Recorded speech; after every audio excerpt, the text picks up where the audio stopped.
So this story takes place in the late summer of 2007. I was 18 years old, had graduated high school, and was looking forward to starting college in just a couple weeks. I'm a tall guy, a bit over 6 foot, and I was lanky in build back then. My dad and I had a yearly tradition of going on a trip to Redding, where we would stay in a hotel for a weekend and go to the water slides, see a movie, grab dinner from a fancy restaurant or two, and generally just have a good time away from home. It was Saturday and we had gone to the water slides all day. Once the sun was setting, we decided to go to In-N-Out for dinner, and then had planned to go to the movies later in the evening. We were going to go see Rush Hour 3, but on this particular occasion my dad had gotten pretty wiped out and decided that he would just relax at the hotel. I still wanted to go see the movies, so I said it was okay. He dropped me off at the movie theater, which was only a couple miles away from the hotel that we were staying at, and I told him that he didn't have to wait to pick me up. I just walked back after the movie. While I was waiting in line, I noted that there was a surprising amount of people around my age all going to see the movie called Superbad. It was starting 10 minutes later than Rush Hour 3, and I was curious to see what it was all about. Then I changed to that movie. It was a great time. The movie let out close to midnight, and I was full of energy. The moon was full and it was warm at night in Redding, low 70s. So I was in good spirits as I started leisurely walking back to the hotel. On my way back, I noticed a silver car pulling out of the nearby street. It was late and on a quieter part of the city, so there wasn't a whole lot of traffic at that time. So this car was notable. It slowly rolled up to me and the passenger rolled down the window. Inside was a guy who might have been in his late 20s or early 30s. He was clean shaven, with dark hair and decently dressed. He asked me if I needed a ride. I thought it was a little odd, but he was smiling and seemed friendly enough. I had such a great day and was still full of energy though, so I just said no thanks and told him that I was just going to walk back to my hotel. His smile faltered for a minute and he asked me if I was sure. I nodded, assuring him that I'd be alright. He shrugged his shoulders and asked me one last time if I was certain. I said yeah and began to walk. He drove off and I thought that was the end of it, but it wasn't. About 2 minutes later I was still walking along the street and I saw a car coming down the opposite side of the road. There was a cement divider on the center of the road and it only had a couple areas where the car could turn around. I had been distracted with my own thoughts and wasn't looking for it, but I thought it might have been the same car. I glanced back and I could just barely see where the road curved and the car turned around at the same intersection. It turned around and came driving back my way, and now I knew it was the same car, but the same guy I talked to earlier. I saw him looking at me as he passed by me again. Chills went down my spine. I began walking faster but not too much, and as I was giving him the benefit of the doubt, maybe he thought he forgotten something, but then realized he hadn't. Either way, I was paying attention now. Sure enough, as I walked forward, I saw him drive on the opposite side of the road again. Any doubts I had disappeared, and now I was on edge, ready to bolt if I saw his car slow down next to me. I saw him drive by again, but also some other truck drove down the opposite side of the street, and his car passed by me. At this point, I couldn't see where he could turn around, but I knew the streetlights he could use weren't too far ahead either. I looked around, and across the street from me were some businesses, and they had bushes in front of them. I waited until I couldn't see the silver car anymore, and I ran across the street and hid behind the bushes, using them for cover. I watched and waited. I tightened my shoes tight as my heart was pounding, hoping that he wouldn't come by again. I saw the silver car drive by my hiding spot, and let out a sigh of relief as he didn't suddenly decide to drive into the parking lot where I was. But I didn't move either. I knew he could turn around again, so I just kept waiting. He drove by again on the opposite side of the street. Then I started counting for 10 minutes, 600 seconds. I decided if I saw the car drive by, I would start again, and I would still be ready to run just in case. The 10 minutes went by and I didn't see his car again. I got up and shakily made my way back to the hotel, keeping an eye out for any new cars coming my way. None did. My dad woke up when I got back to the hotel room, and I told him what happened. He got up and took a look around the hotel parking lot before saying that we should lock the door, draw the curtains, and get some sleep. We left early the next day. I'm really glad I didn't get into that car with the guys that night, because I recently heard that there's been a number of kidnappings in that area, with people getting taken after getting into seemingly friendly strangers' cars at night.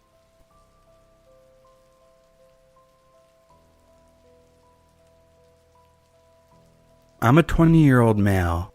I have been going running and walking around 9:15 to 10 at night over the past 4 months in a park next to my neighborhood. Usually there are some people jogging, homeless people, and drug users either hanging out or walking around the park around these hours. Usually when I run, I see around 5 to 7 people in the park. Regardless of their looks, I usually don't feel scared, nervous, or uncomfortable when I see them in the distance or if I run past them. But today I saw a person maybe 100 yards away from me holding what looked like a large white object in front of them.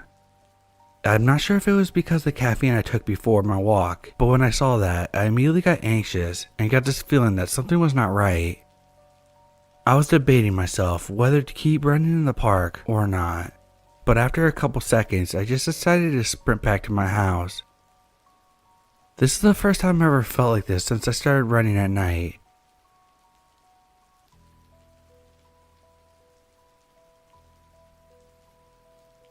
When I was a freshman in college, I lived in one of the dorms that was on the remote end of campus. The only way back to the building that didn't add a ton of time to the walk was a bike footpath that had the reputation of being sketchy. Before going off to school, I had taken self-defense classes due to previous encounters with creeps. This left me on relatively high alert anytime I was in a public space. I'm a horror movie fanatic, so it's difficult to truly scare me, even in situations that rationally should. On my way back to the dorm one night, I crossed a bridge on the final stretch. The main path intersected with an incredibly dimly lit stretch of sidewalk that I had never seen used. As I crossed the bridge, I noticed someone on the sidewalk, which stuck out to me since I walked by there several times daily and had never seen anyone use it before. The person was wearing a black hoodie despite the heat, with the hoodie pulled over their face, turned towards the ground so it wasn't visible. They were walking in the opposite direction of the path that I was on. Before reaching a building that would have blocked my view, I turned around to see this person's direction again. I had a strange feeling that urged me to look. The person had turned around and started walking towards me. However, when I looked at them, they paused for a second, then turned around and resumed walking in the direction they had been. They weren't looking at their phone or anything. They could have needed to get something, or plans could have changed. They just did a 180 and walked away. The timing was eerie enough to spook me. I could just be paranoid, or I could have just avoided something terrible from happening. I still think about it often and get chills about it 5 years later.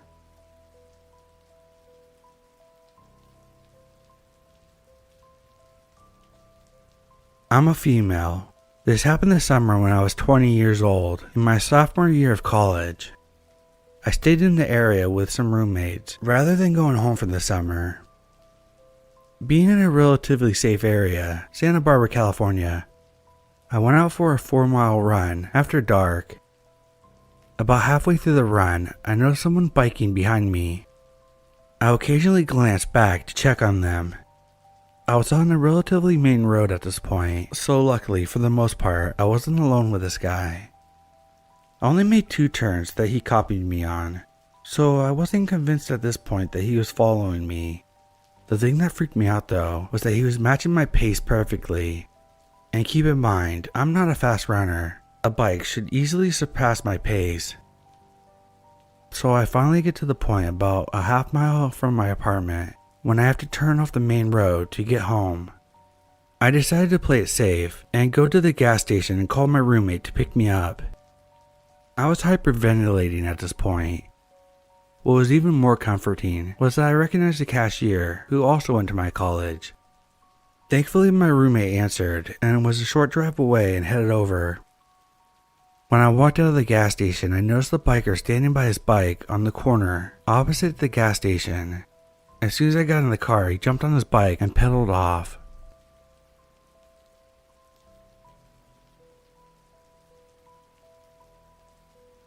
I'm a female. When I was 18 in high school, I walked about a mile to and from every day. I liked the exercise and got comfortable navigating what some would call a bad area. Naturally, I had lots of creepy encounters over the years. Here's a few that I remember the best.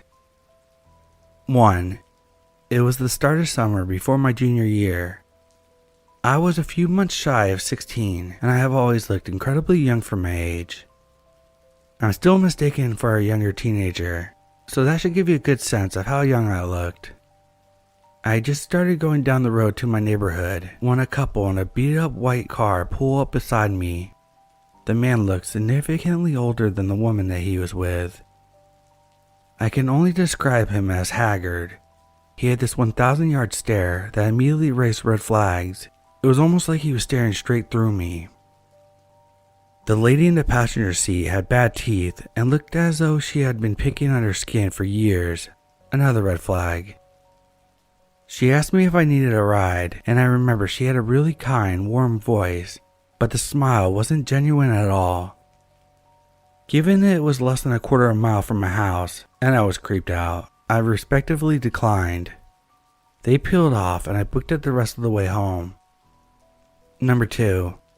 I had to cross several parking lots on my way, given that most of the walk was sidewalkless. On 2 separate occasions, a car driven by a single older man stopped in front of me at the exits to coerce me into their cars. They would leave pretty quickly after I refused. These interactions never lasted more than 20 seconds. 3. A white sedan with tinted windows once followed me from the start of my neighborhood to the start of my street, looping through a cul-de-sac and driving really slowly behind me. I pretended to pick up a phone call after making eye contact, and they finally sped off.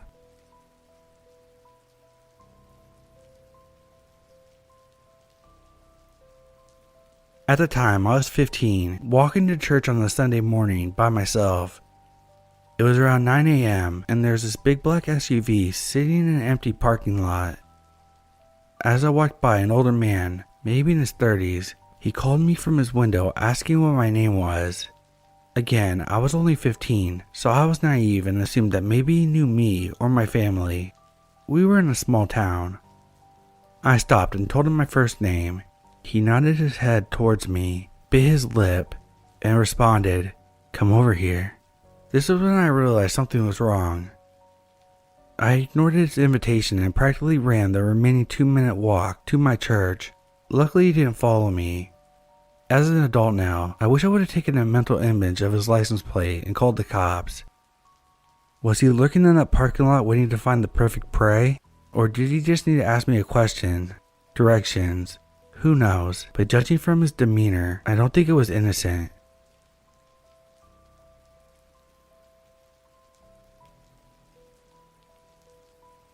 A few months ago, I was staying in my partner's apartment for a few weeks by myself. I don't quite remember why I was out so late, but it was around 1 a.m. and I had just got off transit. Only one other guy got off with me, and he was rather tall and walked briskly. I was ahead of him at first, but he quickly passed me, because even though I have a quick stride, I'm pretty short for a guy. I normally live in that city, so I'm not sure why, but the streets were incredibly empty. I remember thinking that because there wasn't a single car on the road.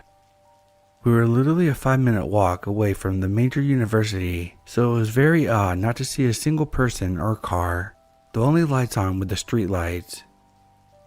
I spent nights at my partner's place before, and I never remembered it being this dead. Anyways, I had walked down the street and was coming up to the intersection where I had to turn left. I noticed this guy that was standing around the front of the bank that was on the corner. The guy ahead of me walked by him with no problem and went straight. I was a bit weary, but didn't think much of him until I was a meter away and he had sidestepped to be in front of me and held his arms wide open, grinning at me. I glanced in the direction of the guy who left the train with me, but he was across the street already. My heart was pounding at this point, and I think I may have started to disassociate from the stress because I can't even remember what he looked like, even though I was looking directly at him. If this sounds like an overreaction, I have a history of multiple cases of CSA by different people and have PTSD among other mental illnesses that I still struggle with. I remember being frozen for a moment, and then on instinct I very politely said, "No thank you," and took a step to the right towards the street and tried to keep walking forward. He moved in front of me again, still with his arms wide open, expecting me to hug him, still grinning. For some reason, I repeated my polite refusal and sidestepped him again, instead of running in the opposite direction. Luckily, he let me pass, but I could hear him following me from a short distance. I was wondering what to do at that moment. I couldn't fight him. There was no one around. If I tried to call someone, he was close enough to grab me, and I wasn't able to run very fast. Suddenly, I hear his steps speed up into a sprint, and before I could react, he slowed down again. I walked a bit faster. He repeated the same thing over and over again. I wondered if I should go on a different path so he doesn't know where I live. It wasn't the best idea since I didn't know the city that well, and he probably knew it better than I did. I decided I know I could find help in the lobby, at least compared to if I went somewhere else. He sprinted at me again and I turned around and loudly asked him, "Do you need help?" I remember not feeling my body and feeling lightheaded from anxiety. Despite how panicked I felt, my voice came out clearly and I sounded disdainful. I don't think I meant to sound like he was annoying and inconveniencing me, but that's how it came out. Then he spoke for the first time and responded, "No, do you need help?" I didn't say anything and just turned back around and kept speed walking towards my partner's apartment building. He was still following, but now he was talking. I can't remember much of what he said. I was just focused on getting back without being assaulted. Eventually, I heard him stop walking. I know, I'm scary. I don't know why he said that. I took this opportunity and put more distance between us and kept speed walking. He didn't keep following though, he just kept saying, "I know, I'm scary." He got louder and louder the further I got. I got to the door of the apartment building and looked back again. He was no longer in sight. I unlocked the door to the building, then ran up the stairs instead of taking the elevator. When I got to the apartment, I went straight to the window because the unit had a large window facing the street. I wanted to see if I could see him. The streets were empty. I texted my partner about this experience, but he was already asleep and wouldn't see it. Luckily, I never saw that man again, and I hope I never will.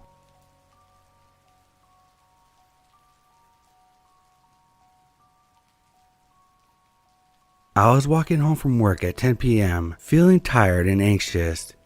It had been a long day at the office, and I couldn't wait to get home and put my feet up. As I made my way down the dark, desolate street, I couldn't shake this feeling that I was being watched. I kept glancing over my shoulder, but each time I did, no one was there. Despite my unease, I continued walking, trying to ignore that feeling of dread that was creeping over me. But then, out of the corner of my eye, I saw something that made my blood run cold. A man was following me, walking at a leisurely pace, just a few feet behind me, but across the street.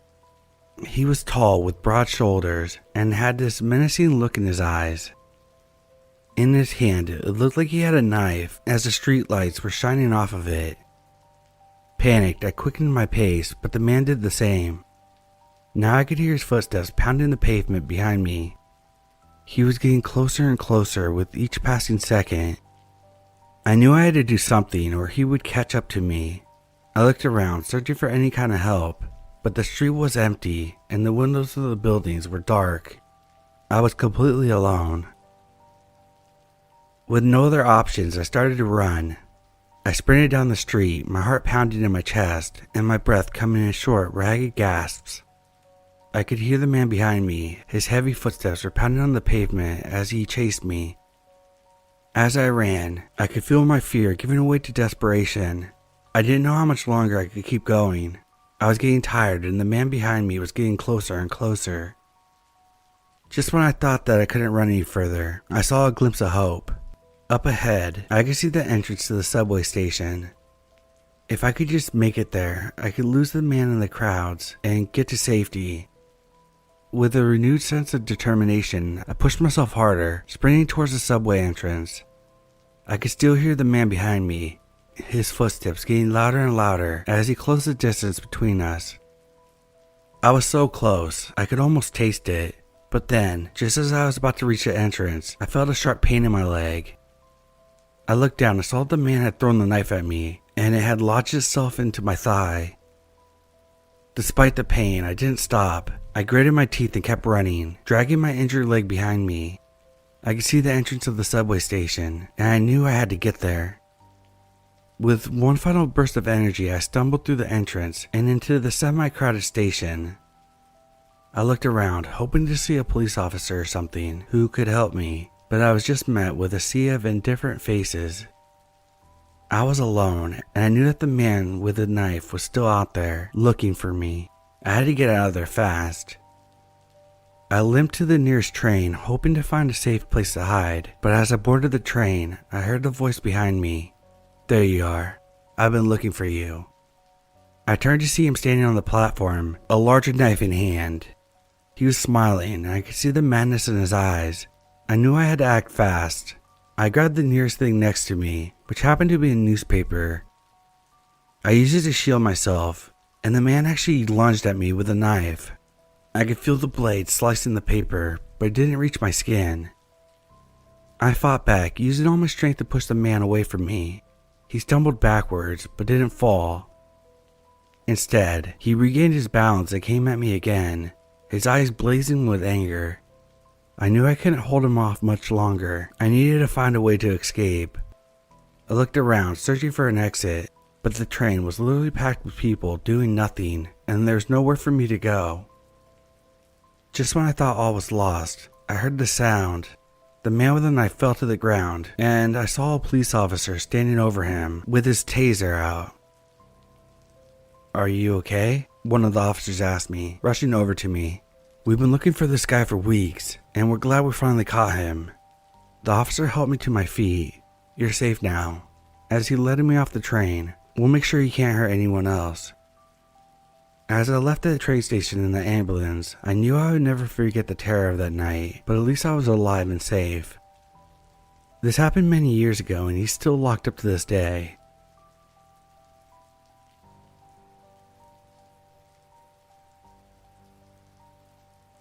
I was walking my dog at 9 p.m., just like any other night. I had chosen this time because it's usually quiet and peaceful, and my dog loved to sniff around and explore. But this night was different. We turned down this semi-dark alley. I heard voices coming from behind a dumpster. I stopped in my tracks, my heart pounding in my chest. I quickly realized that it was a drug deal. They were in the middle of a transaction, and I knew I stumbled on a dangerous situation. I didn't want to get involved, but I also didn't want to leave.